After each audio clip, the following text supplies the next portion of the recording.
آج سے کم و بیش 3500 سال قبل مصر میں فرعون نے بنی اسرائیل کو اپنا غلام بنا لیا تھا۔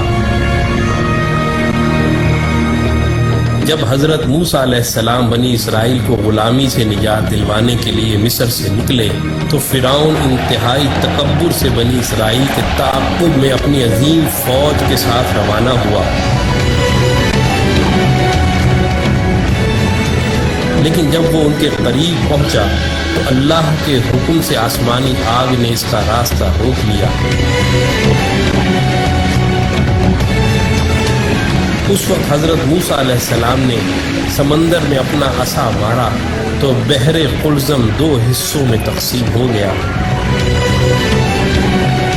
اور لاکھوں کی تعداد میں بنی اسرائیلی سمندر کے درمیان بننے والے اس عظیم راستے سے گزر گئے۔ اور جب فرعون کی فوجوں نے اس خشک راستے سے گزرنا چاہا تو اللہ نے سمندر کو آپس میں ملا کر ان کو غرق کر دیا۔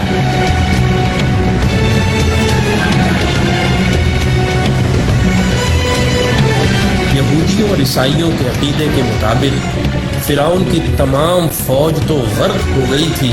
لیکن فرعون کنارے پر ہونے کی وجہ سے ڈوبنے سے بچ گیا تھا اور بعد میں وہ اپنی طبعی موت مرا تھا۔ 1898 میں مصر کی مشہور کنگز ویلی دریافت ہوئی، جہاں مختلف مقبروں میں فرعون سمیت دیگر کئی بادشاہوں کی حنوط شدہ لاشیں دریافت ہوئیں۔ اس دریافت کے 83 سال بعد 1981 میں جب فرعون کی ممی خراب ہونے لگی تو اس وقت کی مصری حکومت نے فرانس سے درخواست کی کہ وہ فرعون کی ممی کو نہ صرف خراب ہونے سے محفوظ کرے بلکہ اس کی موت کی اصل وجہ بھی معلوم کرے۔ جب فرعون کی ممی کو ایئرپورٹ پر لایا گیا تو فرانسیسی صدر متران سمیت تمام وزراء، افواج کے کمانڈروں اور فوجی دستوں نے فرعون کی ممی کو اس طرح سلامی دی جیسے ایک عظیم بادشاہ کو دی جاتی ہے۔ اس کے بعد فرعون کی ممی کو ماہر ڈاکٹروں کی ٹیم کے حوالے کیا گیا جس کے سربراہ ڈاکٹر مورس بکائے تھے۔ ممی کے مائکروسکوپک ٹیسٹوں سے پتہ چلا کہ فرعون کی لاش پر سمندری نمک کے ذرات موجود ہیں، جو اس بات کا واضح ثبوت تھا کہ فرعون اپنی طبعی موت مرنے کے بجائے سمندر میں ڈوب کر مرا تھا، جس کے فوراً بعد اس کی لاش کو سمندر سے نکال کر حنوط کر دیا گیا تھا۔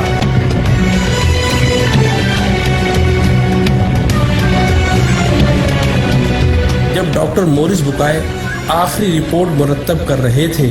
تو ان کو بتایا گیا کہ مسلمانوں کی مقدس کتاب قرآن مجید میں لکھا ہوا ہے کہ اللہ نے فرعون کو غرق کر کے اس کی لاش کو عبرت کے لیے محفوظ کر دیا تھا۔ یہ سن کر ڈاکٹر مورس بکائے اس قدر حیران ہوئے کہ حقیقت حال جاننے کے لیے مصر روانہ ہو گئے۔ مصر میں ایک مسلمان سائنسدان نے فرعون کی موت کے حوالے سے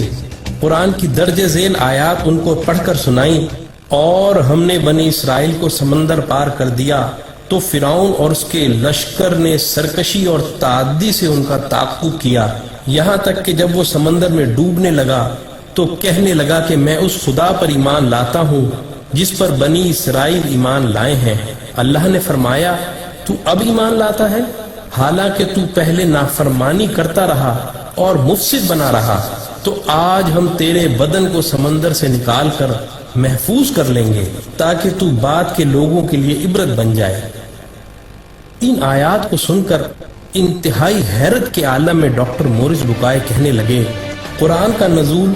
فرعون کی موت کے 2000 سال بعد ہوا، اور اس وقت اور آج تک کوئی فرعون کی ممی کے بارے میں نہیں جانتا تھا، لیکن قرآن نے اس کے بارے میں جو پیشن گوئی کی تھی وہ آج نزول قرآن کے 1400 سال بعد فرانس میں ممی کے مائکروسکوپک ٹیسٹوں سے سچ ثابت ہو گئی ہے۔